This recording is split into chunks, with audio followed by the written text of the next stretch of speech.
overhead console, the flex steel armrest on these really nice it's a flex steel seat. captains. Oh, the flex steel seat is a thing. I'm pretty sure it's not just a flex steel armrest. I don't know. I don't make the rules. Would they brand just the armrest? What's going on, everybody? I'm Tim Davis, and today I am working on the 1985 C30 that was bought over in Alabama last summer. 49,000 miles on it, 454 turbo 400 dually Silverado. Pay no attention to that V6 emblem. Was owned by a quick draw champion, but anyway, we used it. We got it back to the shop, used it a couple times, and then it just stopped running. So today I'm changing everything out in the distributor. Let's get this thing opened up. The radio capacitor, the distributor cap, the rotor.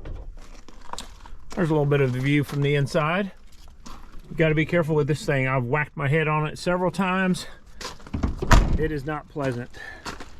But anyway, I may have hooked up the polarity wrong on the distributor because we aren't using the factory wire.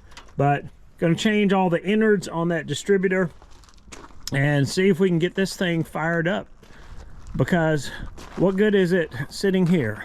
No good.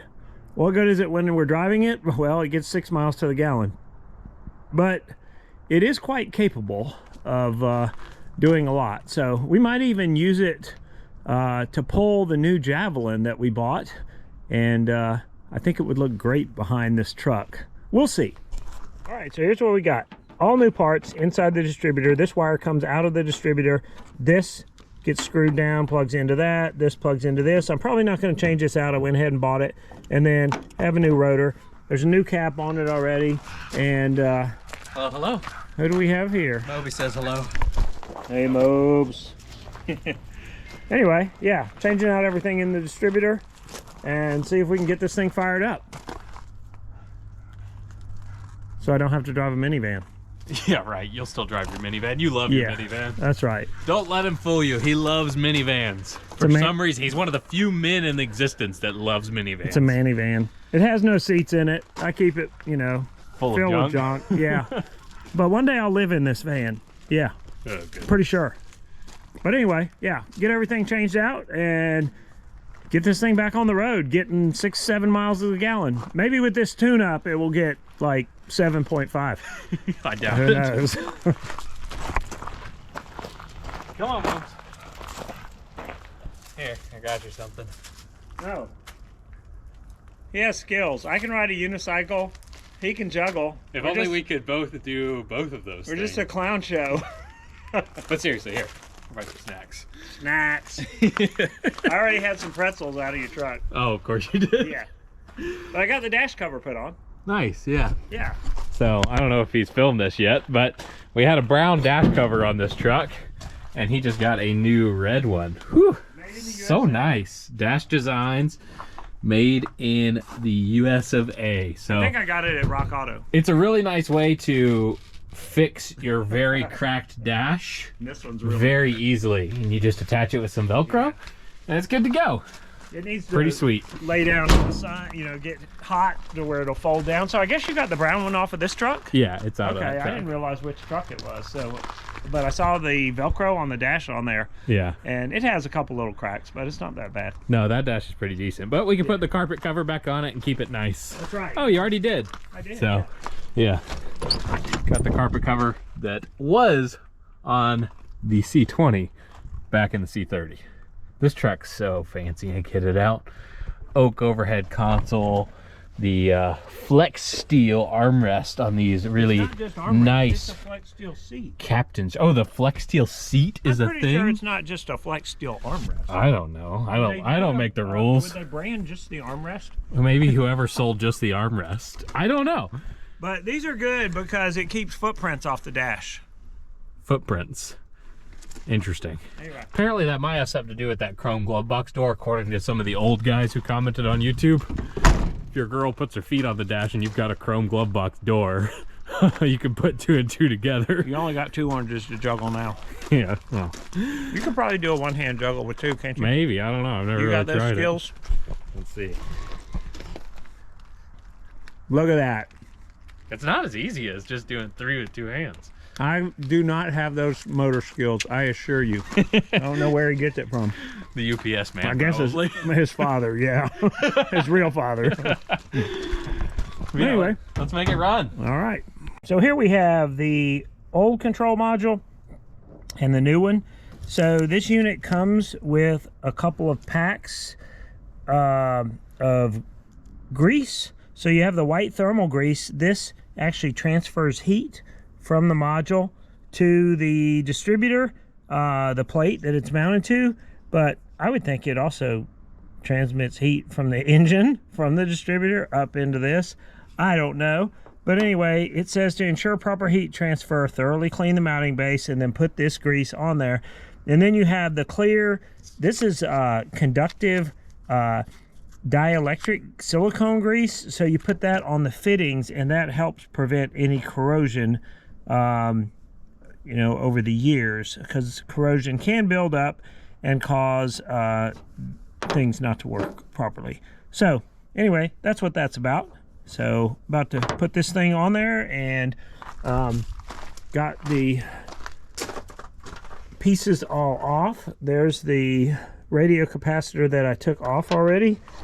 There's the new one. So hopefully here in a few minutes this thing will fire up. Like I said, I'm not going to change this, because to change this you actually have to pull the distributor shaft up, and it's just a coil of wire. I'm going to stick an ohm meter on it to make sure it matches the new one, the old one, to make sure it's not open. But because if it's open, then the truck's not going to run. So because with a coil, it's just basically a long wire that's wrapped in a coil, so you should be able to get some resistance reading across that. So check that and get all these, hopefully that's good, get all these new parts on there, and then fire this thing up. It's a nice shot right there as I walk around. So what are you doing in here? So I just put a new cap on. I put the new, I think it's called like an engine control module. Here's the old ones. New one of these. I don't know where the module went. It's laying on top of the battery? Yeah, that. I put the white grease on the bottom so it's conductive down to the plate that it's mounted on, 2 screws. The coil plugs into this, which I did. I just left the old coil on it. I did ohm it, and I was getting a read on it, so I think it's okay. And then this plugs in here, and all that's under the distributor cap around the distributor shaft. And then this plugs into the outside of the distributor cap, and a power wire and another wire for the tachometer is plugged in. So anyway, everything's hooked up. I just got to put the cap back on, hook up the tach wire, the power wire, should fire up. In theory. In theory. It's always a theory until you make it happen. Yeah. You like my glasses? Yeah, I like your glasses and Yeah. your headlamp. I stole these from Mark Frisbee. Well, Mark Frisbee left these here, and he's never getting them back. He still has all of my toiletries. I accidentally left them in his bathroom. Really? So I had to go buy more on the way home. He's probably used them by Mark now. Frisbee now smells like Jacob. He's using his cologne and his deodorant. Cologne. Oh, man. Yeah, you're just about ready. Putting the distributor cap back on. Yep. And then it's just plugging stuff in and hitting the key. And this cap has 4 screws holding the cap down. So this is what's called HEI, high energy ignition. And so prior to this, when you had the old distributor, the gap was like 25, 30 thousandths, and the spark wasn't as hot. And so they went to this, so it got better spark, better ignition, maybe better gas mileage, more reliability. So yeah, I should look at the camera. Yeah, he keeps talking to the engine instead of you guys. Yeah, so he's just pretending you're not here. They did for you. Yeah, talk to the camera. Anyway, yeah. So hopefully it'll crank here in a minute. I got to get. Because the firewall's in the way, I don't have a short screwdriver, so this is what I do. I get this little shorter screwdriver, and I put that in it, and then I have to put tape around it to keep it from falling out. And one time it fell out. Unfortunately, it went all the way through, and I found it on the gravel down below. You know, it's not really smart to have a shop with a concrete floor and then work on your vehicles out in the gravel. Well, this vehicle did die out here, and it weighs like 6,000 plus pounds. So. Yeah, and it ties up like almost the whole shop. I like how he's doing this with this screwdriver, and we have an entire shop, an entire tool truck full of different screwdrivers. Jacob doesn't let me use my tools. You just don't know where any of them are at. Actually, half the tools on that truck are probably mine, and I don't get to use them because they're on the truck. So yeah. What do? I put a few toolboxes in the back of the minivan, and that's my rig. It's like as ghetto as you can get. That's how he does things. Pretty ghetto in general. Yeah. So I'm just sitting here drinking a beer, watching him work, and I kind of like this move. I want to be a cameraman, not a mechanic. That's probably not a bad deal. No. This is way nicer. Yeah, talk to your buddy Kale. Have him come be a cameraman? No, just like... I was about to say, he's too talented to be a cameraman. Get you a job, man. Get Kale to give... I want to go down. Okay. Tune in for the next episode where we actually get this thing running. I don't know what's going on with it. So, I'm undoing it. Maybe it's not sitting down on there properly. While he fights with that, which is not very interesting to watch, I'll give you a little walk around of the truck because some of you guys tuning in probably haven't seen this thing. I showed a little bit of it, but go ahead. It's pretty killer. It's 1985 or 86. I think it's an 86 actually. C30 Silverado trim package, which you don't see all that often. Apparently it was a V6 according to this badge, even though that is clearly a 454. So I guess the previous owner had a sense of humor. That would be some big pistons if it was a 454 V6. But it's kind of decked out like the old choo-choo customs trucks that you used to get back then. And the previous owner, Joe Nelson, owned a paint and body shop, so they put this killer custom paint job on this thing. The custom dually fenders that are much lower profile than the factory ones. The paint match topper from Bobart Truck Toppers in Lake Worth, Florida. It used to say New Frontier Paint and Body on this rear glass. You just can't really see it anymore. But it's pretty killer. Diamond plate mud flaps, the Alcoa wheels, and more diamond plate for the running boards, which is pretty killer. It's a 3+3 camper special. Got the big tow mirrors, the cab lights, and of course the boomerang TV antenna and the CB antenna up top with a hood scoop, because why not? Inside, this truck is absolutely ridiculous. So it's got the dual captain's chairs in here, the overhead center console made out of oak. There's the VCR. There is the color television, and then obviously the big back seat and a bunch of vintage hats that came with it. But chrome glove box door, it's just all tricked out. It's like the freaking Starship Enterprise in here with all the switches. But this truck was pretty high end back in the day. I mean, this was like the top of the line, most decked out truck you could get back in the 80s. And doesn't even have that many miles on it. It's only got 49,000 original miles, which is crazy. And when it does run, it runs like so good and smooth. And it's just had ignition problems ever since we got it. But as you can see, 49,000 original miles on the clock. And of course, the audio Vox, like CB phone control microphone deal.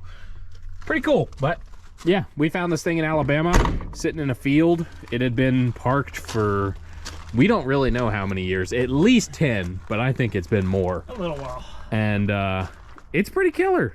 The paint job on this thing and the overall look is awesome. I think we need to sell the Toyota Tundra and put some bags and some big Alcoas on this thing. I think the overall look of me right now is pretty killer. Yeah, I don't know about all that.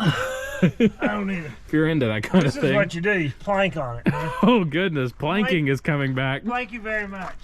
Thank you very much. What an idiot.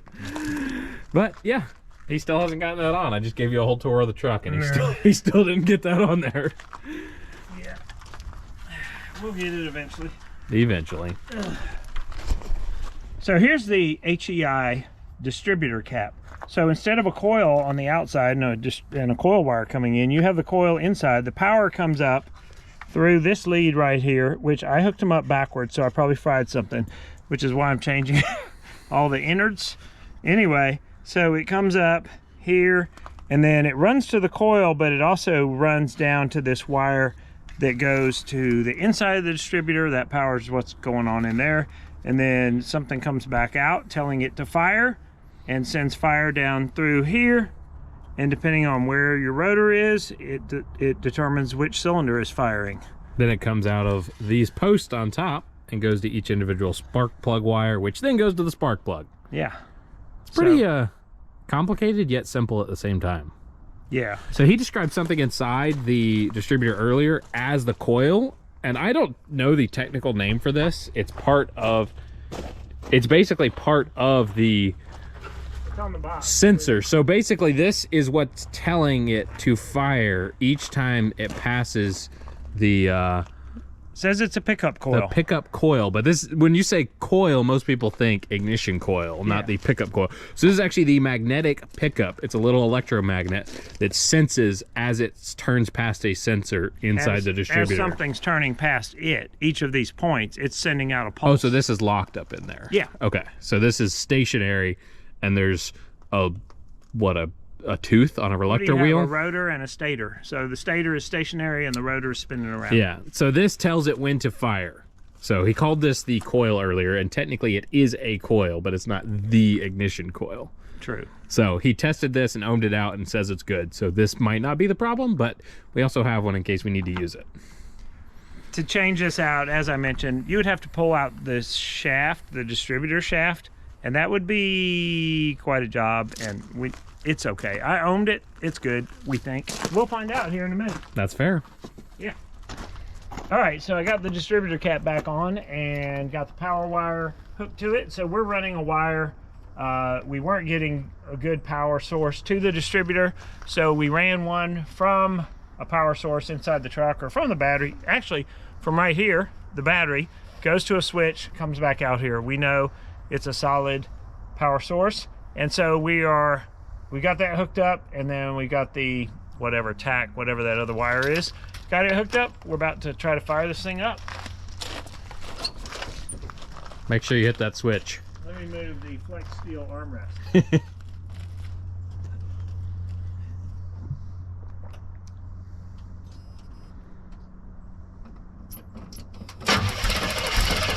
Oh, all right, hang on. I hear spark leaking somewhere. At least we turn it over. It's got spark for sure.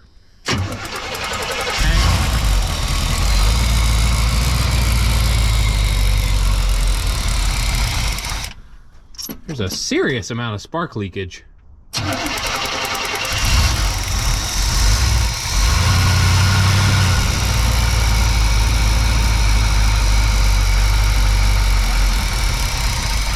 Yeah, it's got a really bad spark leak. Like, you can hear it. Like, I can't see it. I don't know where it's at. So when you have a spark leak that you can't see, just feel around. No, you wait till it's dark and then you fire it up and you can see. Or you could just stick your hand in there. Or not, because that's high energy. Yeah, go stick your hand in there. Oh, you'll find it real quick. So with high energy ignition, you could make bigger spark. You can make bigger gaps on your spark plugs. So then you're going to get a better firing of the.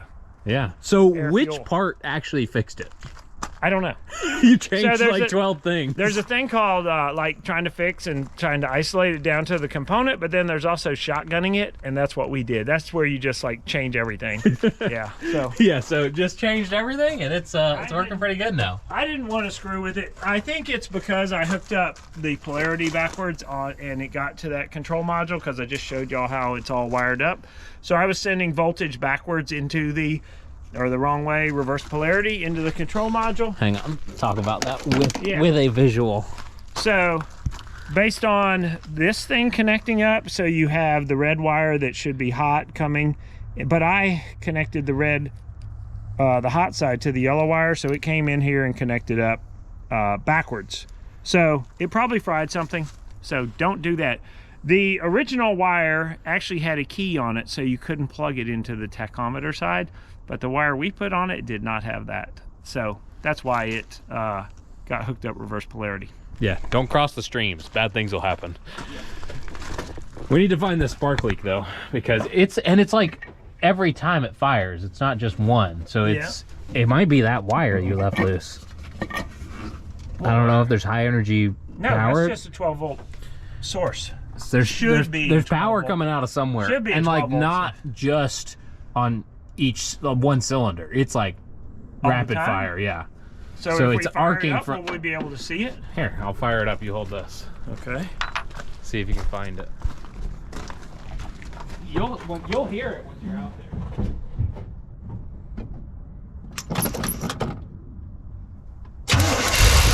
Whoa! Stop!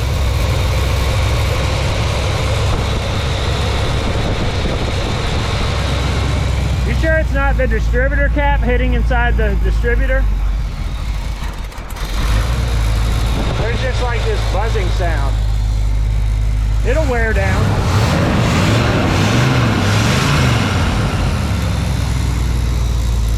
That'll wear down very quickly. It sounds like spark to me though. It doesn't sound like something hitting. It sounds like there's a spark arcing across somewhere. But it'll wear down very quickly. Yeah, but it's that's what running it better. It seems to be running a lot It's still kind of smoother. breaking up a little bit though from time to time. So there's something going on. Yeah. Add it to the list. I think it's running a lot smoother. The cool thing is it's running. Yeah, that's a big deal because it was literally just dead sitting here for like a month and a half. Totally out. Yeah. So this monster is now running again. So back to our 6 mile to the gallon truck, being able to you know, bleed our bank accounts dry. Yeah, well the Tundra's transmission is slipping, so this is good timing. So now we have a really solid tow rig again. Yeah, and I actually want to take the cap off and put a fifth wheel hitch in there. But the so cool. Not leave it off, just, you know, so when we do need to tow something big, because we have a big trailer that we could put anything on. A guy used to pull a bulldozer with it. Yeah. And so yeah, this should be able to pull it, I think. Anyway, that's it for this episode of whatever this is. Yeah. Sally's Speed Shop or something like that. Yeah. So I'll go ahead and do the outro because that's what I always do. So as always, thank you guys for watching. Please remember to hit that subscribe button. It does a lot more than you know. I'm not just saying that as an empty little thing like most people do. Like, comment, subscribe. No, actually hit the subscribe button. It helps us a ton.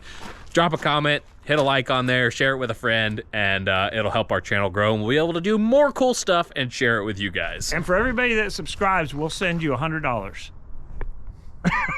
No, that's false advertising. Don't listen to him. I don't have that kind of money. We'll go bankrupt faster than driving this truck if we did that. For sure.